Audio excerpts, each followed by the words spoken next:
జిల్లా స్థాయి ఉత్తమ ప్రధానోపాధ్యాయురాలుగా ఎంపికైన గుర్రంగూడ ప్రభుత్వ పాఠశాల టీచర్ జ్యోతి మంత్రి సబితా ఇంద్రారెడ్డి నుంచి పురస్కారం అందుకున్నారు. రంగారెడ్డి జిల్లా పరిషత్ కార్యాలయంలో జరిగిన కార్యక్రమంలో ఆమెకు మంత్రి ఈ పురస్కారాన్ని అందజేశారు. ఈ సందర్భంగా టీచర్ జ్యోతి మాట్లాడుతూ తాను పాఠశాలకు వచ్చిన కొత్తలో అంతా అధ్వానంగా ఉండేదని, వనస్థలిపురం సత్యసాయి సేవా సమితితో పాటు గ్రామస్తుల సహకారంతో తీర్చిదిద్దానని చెప్పారు. ఈ కారణంగానే తనను ఈ పురస్కారానికి ఎంపిక చేసినట్లు ఆమె వివరించారు. నమస్తే అండి, నా పేరు జ్యోతి.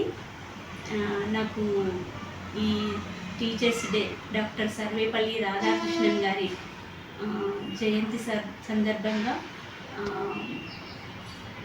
ఈ సంవత్సరానికి జిల్లా స్థాయి ఉత్తమ ఉపాధ్యాయుల జాబితాలో నాకు రంగారెడ్డి డిస్టిక్లో బెస్ట్ టీచర్ అవార్డు శ్రీమతి సబితా ఇంద్రారెడ్డి చేతుల మీదుగా జెడ్పీ ఆఫీస్లో తీసుకున్నాను. అంతకుముందు సంవత్సరము మా సరూనగర్ మండల్ కృష్ణ సార్ చేతుల మీదుగా మండల్ బెస్ట్ టీచర్ అవార్డు కూడా తీసుకున్నానండి.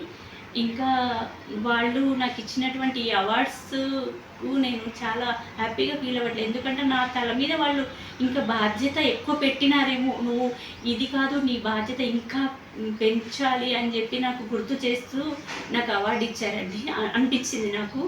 అంటే నేనేదో చేసినందుకు కాదు, ఇంకా నువ్వు చెయ్యాలి అని చెప్పి నాకు అవార్డు ఇచ్చినట్టుగా నాకు అనిపించింది. ఇంకా బాగా చెయ్యాలి అనేటువంటి ప్రోత్సాహంతో వాళ్ళు అవార్డు ఇచ్చినందుకు ఇంకా బాధ్యత నాకు మీద చాలా ఉందండి. నేను తప్పకుండా ఇంకా పిల్లల్ని నేను ఎప్పుడు ఆల్వేస్ పిల్లల గురించి ఆలోచిస్తానండి. నాకు పిల్లలంటే చాలా ఇష్టం కాబట్టి నేను 24 hours నేను ఇంట్లో ఉన్న బయటికి వెళ్ళిన మా పిల్లల కంటే నాకు స్కూల్ అంటేనే ఎక్కువ ఇష్టం, పిల్లలంటేనే ఎక్కువ ఇష్టం. అందుకని నేను ఇంకా స్కూల్కి పిల్లలకి ఇంకా సేవ చేయాలని అనుకుంటున్నాను.